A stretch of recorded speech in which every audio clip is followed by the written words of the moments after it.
Welcome back to our channel. We have recently received news about the passing of 18 beloved and influential American figures who left us during the 2010s, along with other remarkable individuals worldwide. These extraordinary talents represented the pinnacle of achievement in entertainment, sports, literature, and public service. From the princess who taught us to rebel, to the comedic genius who made us laugh through tears. From the musical innovators who soundtracked our lives to the athletes who inspired us to be greater, we lost icons whose absence still resonates deeply in our culture today. As we prepare to celebrate these remarkable lives, we would truly appreciate your support in honoring their memory. By liking this video and sharing it with others who were touched by these legendary figures, you help ensure their contributions are not forgotten. Just days ago marked another anniversary of losing Carrie Fisher, beloved actress, writer, and mental health advocate, who died at age 60 on December 27, 2016. The Princess Leia actress suffered a cardiac arrest on a flight from London to Los Angeles 4 days earlier, passing away at UCLA Medical Center. This comes as a painful shock even years later, as fans remember how her mother, Debbie Reynolds, died just 1 day after, reportedly saying, "I want to be with Carrie." Fisher's death robbed us of one of Hollywood's most honest voices about mental illness and addiction. Born in Beverly Hills in 1956 to Hollywood royalty, Debbie Reynolds and Eddie Fisher, Carrie's childhood was marked by her father's abandonment and her immersion in show business. Her life changed forever when she was cast as Princess Leia in Star Wars at 19, creating one of cinema's most iconic characters. Beyond the gold bikini that she despised, Fisher was a gifted writer, penning semi-autobiographical novels including Postcards from the Edge and becoming one of Hollywood's most sought-after script doctors. Her one-woman show Wishful Drinking toured internationally, turning her struggles into art. Behind the spotlight, Fisher battled bipolar disorder and addiction from her 20s, becoming one of the first celebrities to speak openly about mental illness.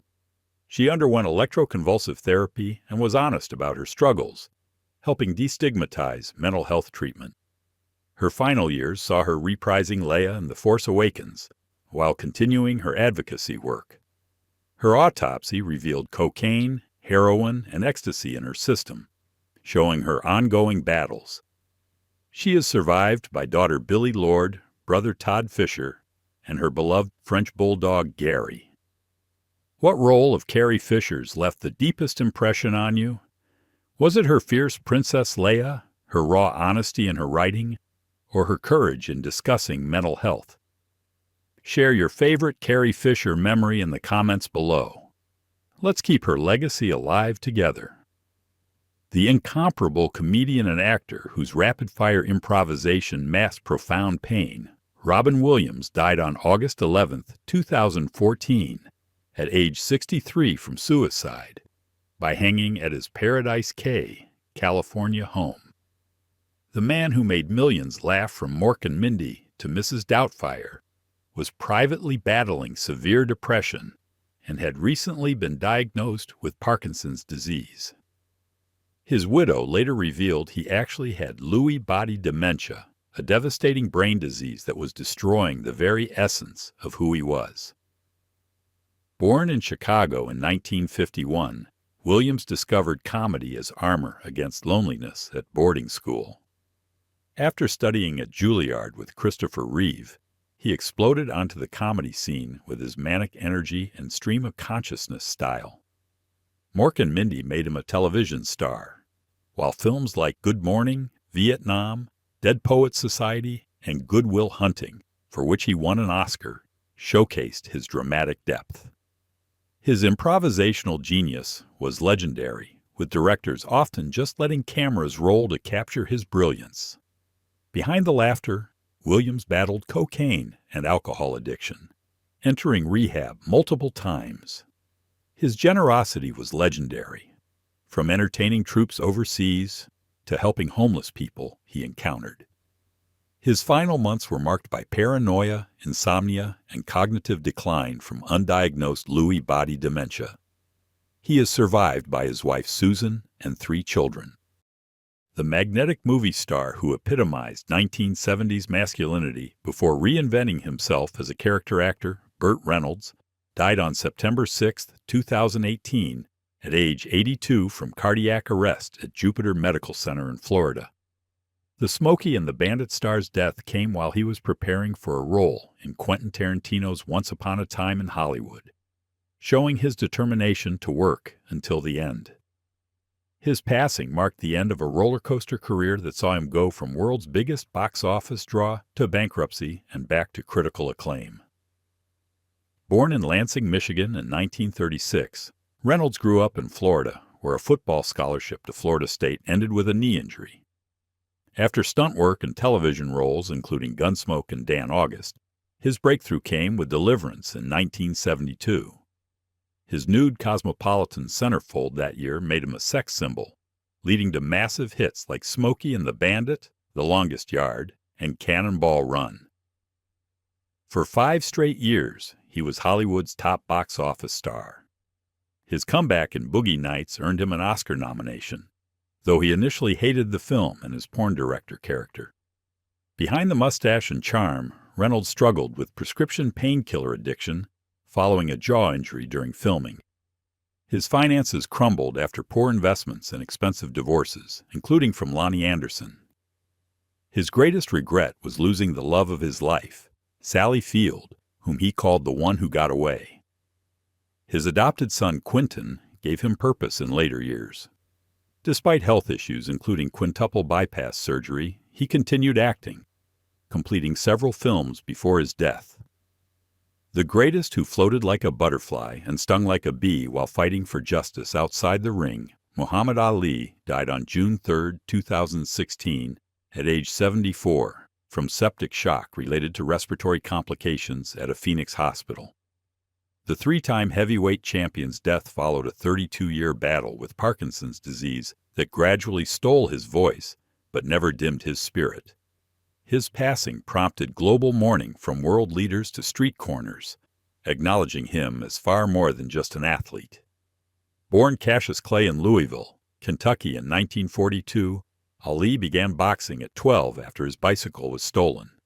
His 1960 Olympic gold medal launched a professional career that revolutionized boxing with his unorthodox style and psychological warfare.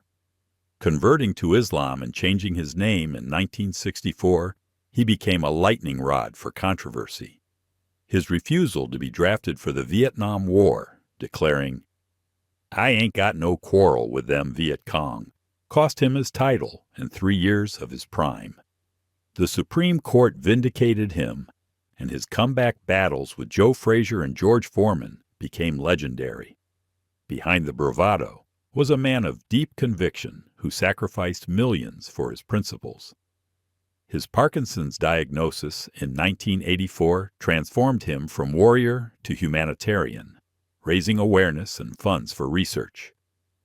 His lighting of the Olympic torch in 1996 with trembling hands moved the world. He is survived by his wife Lonnie and 9 children. The enigmatic musical genius who revolutionized popular music with his genre-defying artistry, Prince, died on April 21, 2016, at age 57, from an accidental fentanyl overdose at his Paisley Park estate in Minnesota. The Purple Rain superstar was found unresponsive in an elevator, having died alone in the place he called home. His death shocked the world, as few knew about his chronic hip pain from years of performing in heels or his dependency on prescription painkillers that ultimately killed him. Born Prince Rogers Nelson in Minneapolis in 1958, he was named after his father's jazz trio, the Prince Rogers Trio. A musical prodigy who mastered over 20 instruments, he signed his first record deal at 17. His breakthrough album, 1999, and the film Purple Rain, established him as a superstar who challenged every boundary, musical, sexual, and racial. His prolific output included 39 studio albums and countless songs in his legendary vault. He wrote hits for other artists under pseudonyms, including Manic Monday for the Bangles and Nothing Compares to You for Sinead O'Connor. His battle with Warner Brothers over artistic control, during which he changed his name to an unpronounceable symbol, revolutionized artists' rights. Behind the mystique was a devout Jehovah's Witness who struggled to reconcile his faith with his sexuality. His chronic pain from decades of athletic performances led to opioid dependency he hid from everyone. Just 6 days before his death, his plane made an emergency landing for a drug overdose he survived. He performed his final concert despite being gravely ill, telling fans, "Wait a few days before you waste your prayers." He died without a will, leaving behind an estate worth hundreds of millions and a vault of unreleased music. The legendary comic book creator who gave us the Marvel Universe and taught us that with great power comes great responsibility, Stan Lee, died on November 12, 2018, at age 95 from cardiac arrest with respiratory failure at Cedars-Sinai Medical Center. The man who created Spider-Man, the X-Men, Black Panther, and countless other heroes lived to see his creations become the biggest film franchise in history.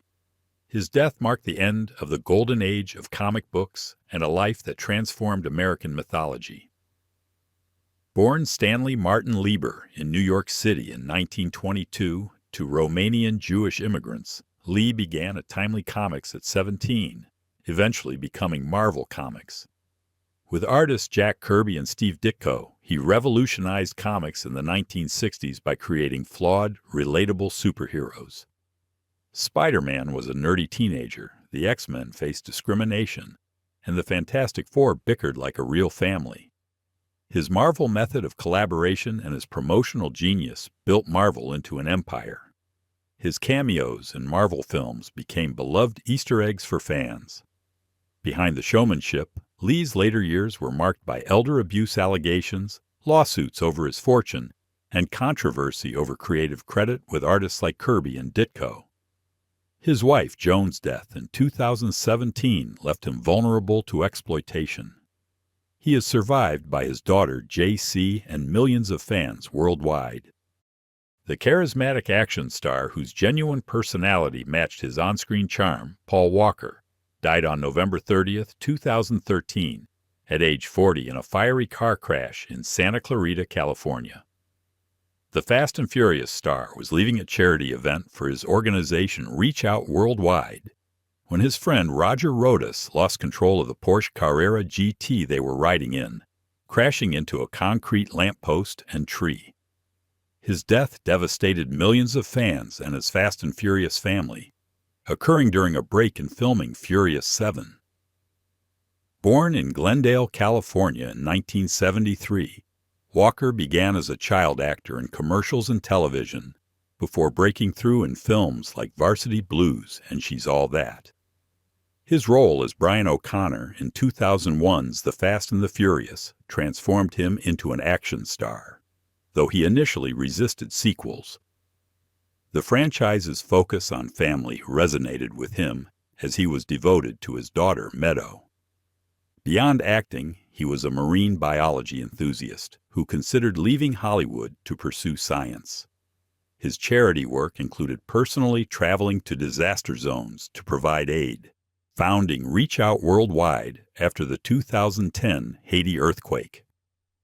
Behind the Hollywood lifestyle, Walker was known for his humility and generosity, often paying for strangers' purchases anonymously. He was a devoted father who struggled with balancing career and family, planning to take a break from acting to spend more time with Meadow. His brothers Caleb and Cody helped complete his scenes in Furious 7 using CGI and body doubles. The film's tribute ending with For Paul became one of cinema's most emotional farewells. He is survived by his daughter Meadow, who continues his philanthropic work through the Paul Walker Foundation.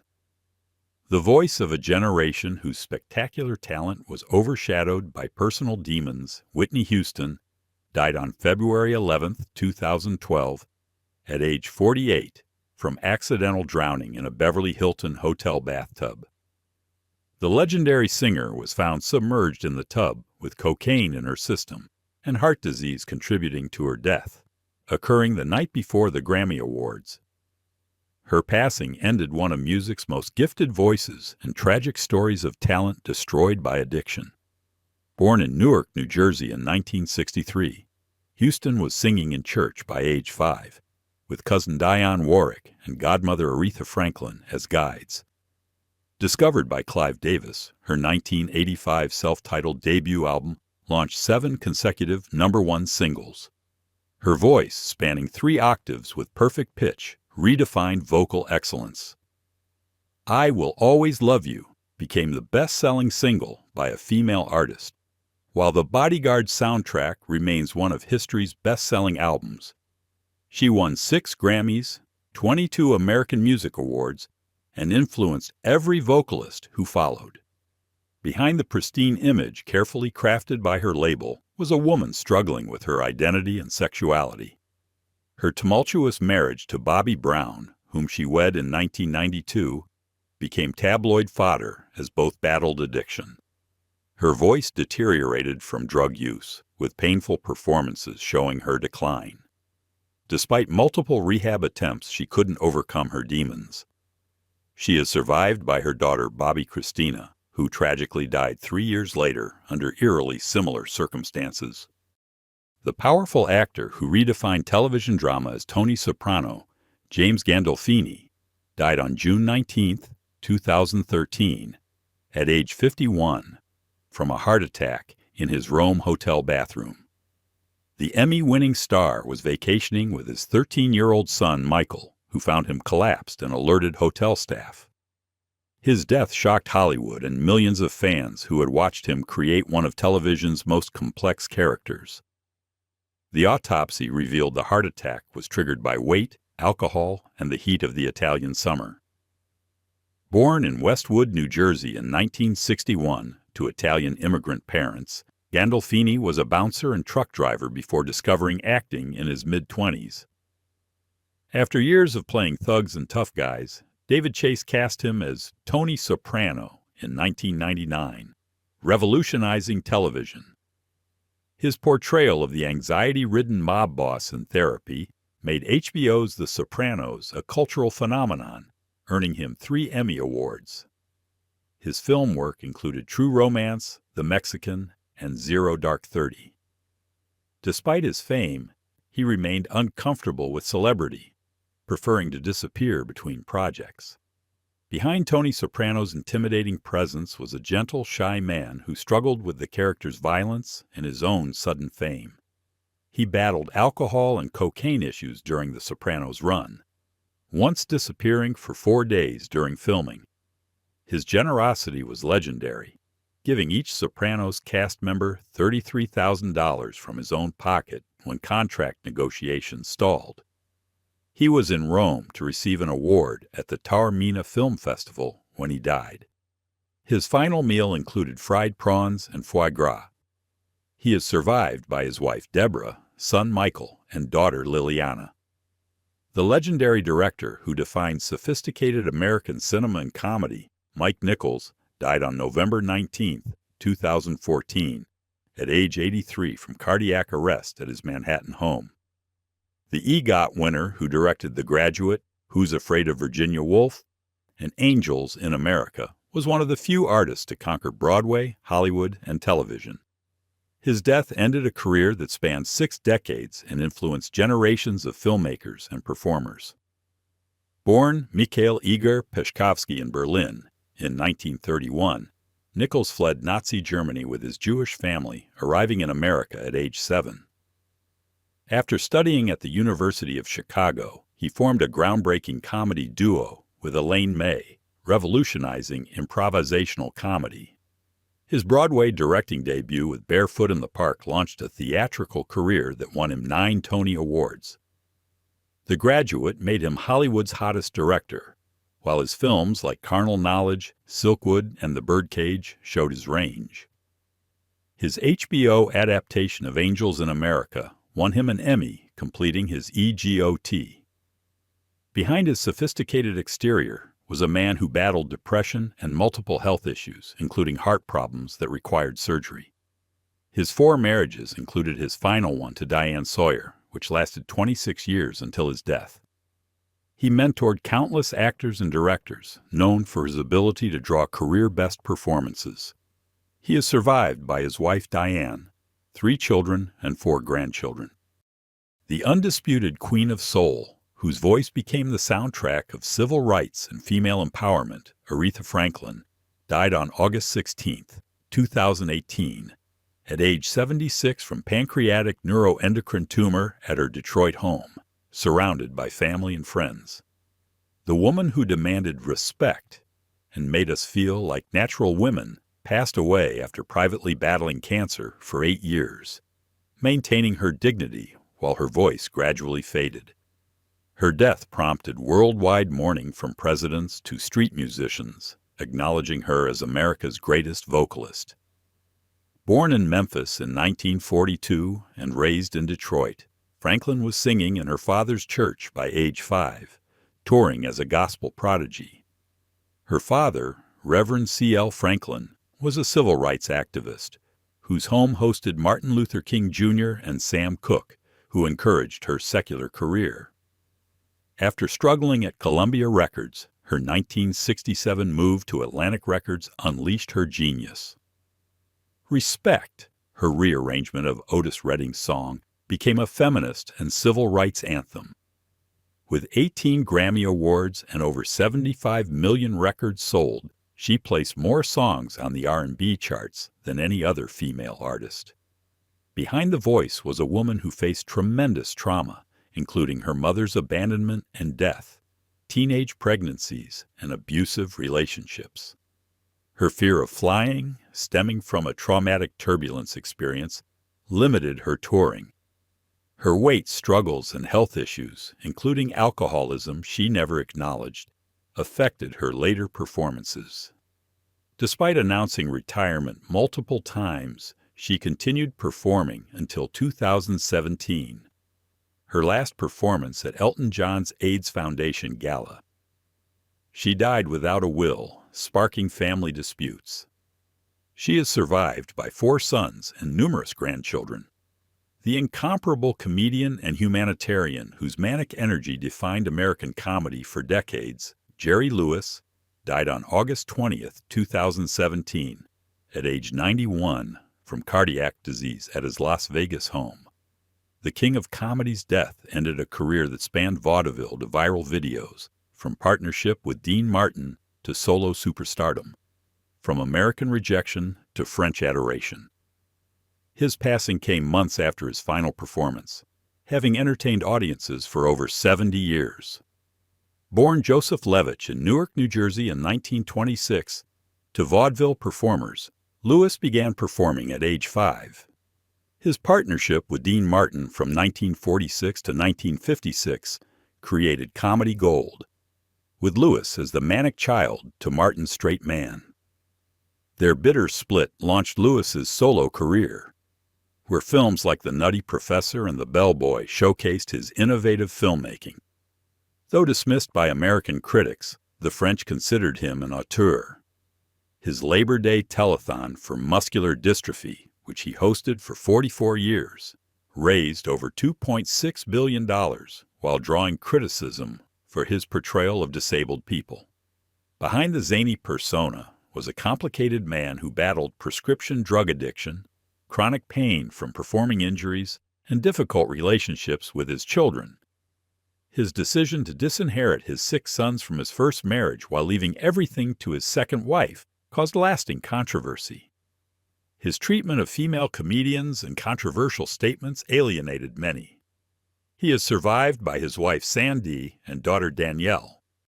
The reclusive literary giant whose single masterpiece defined American conscience for generations, Harper Lee, died on February 19, 2016, at age 89 in her sleep at an assisted living facility in Monroeville, Alabama. The author of To Kill a Mockingbird passed away in the hometown that inspired her fictional Maycomb, having spent her final years in declining health and embroiled in controversy over the publication of Go Set a Watchman.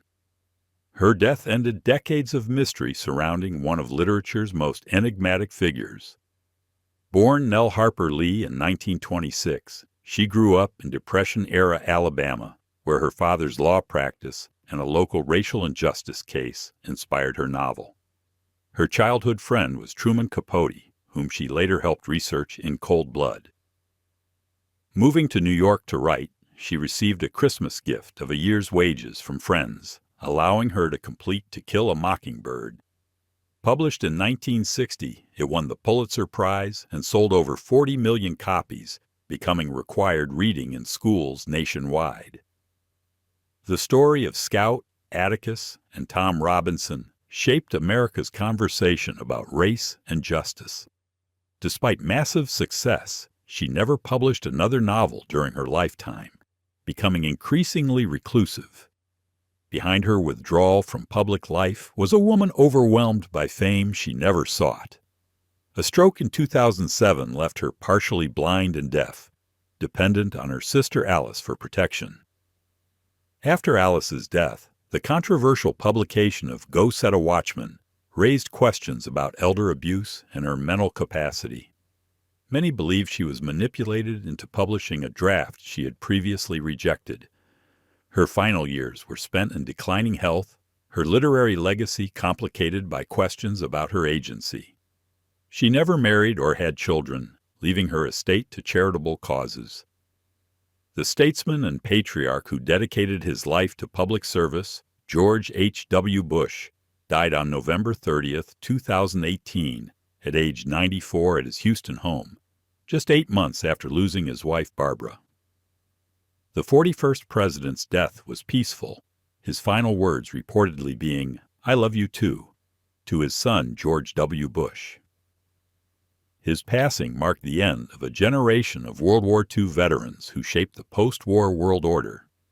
Born in Milton, Massachusetts in 1924 to privileged circumstances, Bush enlisted in the Navy on his 18th birthday, becoming the youngest naval aviator in World War II. Shot down over the Pacific, he was rescued by a submarine after 4 hours in the water.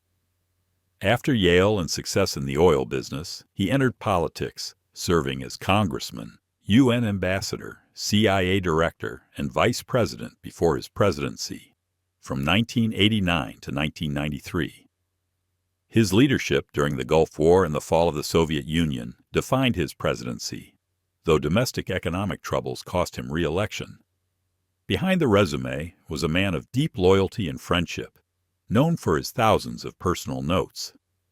His 73-year marriage to Barbara was a love story, their daughter Robin's death from leukemia at age 3, bonding them forever. His post-presidency humanitarian work with Bill Clinton showcased his character. He is survived by his children, including President George W. Bush and Governor Jeb Bush. The Canadian-born entertainer who became America's favorite TV dad during the Reagan era, Alan Thicke, died on December 13, 2016, at age 69, from a ruptured aorta while playing hockey with his son Carter at a Burbank ice rink. The Growing Pains patriarch's death came suddenly while doing what he loved, collapsing on the ice and dying hours later at Providence St. Joseph Medical Center. His passing shocked fans who remembered him as the eternally optimistic doctor. Jason Seaver and devastated the entertainment community he had served for 5 decades. Born Alan Willis Thicke in Ontario, Canada in 1947, he began as a TV host in Canada before moving to Los Angeles to write for shows including Fernwood, Tonight, and The Richard Pryor Show. His theme song compositions included Different Strokes and The Facts of Life, earning him Emmy nominations. As Dr. Jason Seaver on Growing Pains, from 1985 to 1992, he epitomized the understanding sitcom father, working from home to support his family. His career included hosting game shows, late-night talk shows, and reality TV appearances. His final years saw him embrace self-parody in shows like How I Met Your Mother and This Is Us. Behind the wholesome image was a man who married 3 times, finding lasting happiness with his third wife Tanya, who was 27 years younger. His relationship with his sons, including singer Robin Thicke, was central to his life, often collaborating professionally with them. He remained close to his Growing Pains family, particularly Kirk Cameron, despite their political differences. His final tweets hours before his death showed his humor and engagement with fans. He is survived by his wife Tanya and 3 sons. The groundbreaking actor who transformed television comedy as George Jefferson, Sherman Hemsley, died on July 24, 2012, at age 74 from lung cancer at his El Paso, Texas home. The man who moved on up to the East Side passed away quietly, his death not reported for days as he had no immediate family present. His passing ended a pioneering career that broke racial barriers and created one of television's most memorable characters. Born in Philadelphia in 1938, Hemsley worked for the U.S. Postal Service while performing in local theater. His Broadway debut in Purlie led Norman Lear to cast him as George Jefferson on All in the Family in 1973. His portrayal of the successful black businessman who went toe-to-toe with Archie Bunker revolutionized television representation. The Jeffersons ran for 11 seasons, from 1975 to 1985, becoming one of the longest-running sitcoms with a predominantly black cast. His partnership with Isabel Sanford created television magic. He later starred in Amen and made numerous guest appearances. Behind George Jefferson's bluster was an intensely private man who never married or had children. His sexuality was subject to speculation he never addressed. His final years were spent quietly in El Paso, away from Hollywood. After his death, a dispute over his estate revealed the complicated nature of his relationships. He left behind a legacy of breaking barriers while making America laugh. The legendary actress and activist whose violet eyes captivated audiences for 7 decades, Elizabeth Taylor, died on March 23, 2011, at age 79 from congestive heart failure at Cedars-Sinai Medical Center in Los Angeles. The last great star of Hollywood's golden age passed away after years of health struggles, having been hospitalized 6 weeks earlier. Her death marked the end of an era when movie stars were larger than life and used their fame to change the world. Born in London in 1932 to American parents, Taylor began as a child actress at MGM, starring in National Velvet at 12. Her transition to adult roles in films like A Place in the Sun and Giant established her as a serious actress. She won 2 Oscars for Butterfield 8 and Who's Afraid of Virginia Woolf, the latter opposite Richard Burton, with whom she had one of Hollywood's most tempestuous love affairs. They married twice, their relationship defining celebrity romance. Her 8 marriages to 7 men made her tabloid royalty. Beyond acting, she launched successful perfume lines and became the first celebrity to create a major fragrance brand. Behind the glamour was a woman who battled numerous health issues, undergoing over 30 surgeries and nearly dying multiple times. Her addiction to prescription drugs and alcohol led to stays at Betty Ford. Her greatest legacy came through her AIDS activism, co-founding AmFAR when the disease was stigmatized, raising over $100 million. Her friendship with Rock Hudson and compassion for those suffering drove her advocacy when few would speak out. She is survived by 4 children, 10 grandchildren, and 4 great-grandchildren. The fearless comedian who broke every boundary and asked, "Can we talk?" Joan Rivers died on September 4, 2014, at age 81 from complications during a routine throat procedure at Mount Sinai Hospital in New York. The pioneering female comedian's death came after she stopped breathing during an endoscopy at a Manhattan clinic, suffering brain damage from lack of oxygen.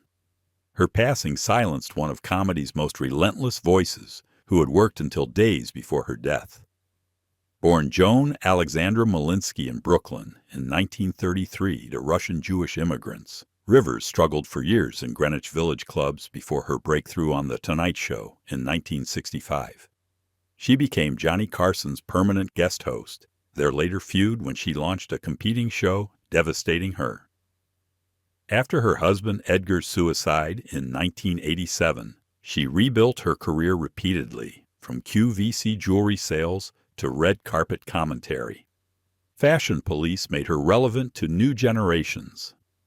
Her documentary, A Piece of Work, revealed her work ethic, with her calendar showing her fear of empty dates. Behind the plastic surgery jokes and caustic wit was a woman terrified of poverty and irrelevance. She underwent countless procedures, becoming her own punchline while addressing the pressures women face. Her dedication to comedy was absolute, performing over 300 dates annually into her 80s. Her saying, "If you can laugh at it, you can live with it," defined her approach to tragedy. She is survived by her daughter Melissa and grandson Cooper. As we close this tribute to the 2010's departed legends, we are reminded that these 18 remarkable individuals shaped not just their industries, but the very soul of American culture. From Carrie Fisher's brave advocacy for mental health to Robin Williams' gift of laughter through his own darkness. From Muhammad Ali's principled stands that cost him everything to Prince's relentless pursuit of artistic freedom, each of these extraordinary talents showed us what it means to live with purpose and passion. Their contributions transcended entertainment, sports, and service to become part of our shared human story. Please subscribe to our channel for more tributes and remembrances of the entertainment world's most influential figures. Hit the bell icon to stay updated on our latest videos honoring those who've shaped our culture. If this tribute moved you, please like and share it with others who may have been touched by these remarkable lives. We will continue honoring these legendary figures and ensuring their contributions echo through time.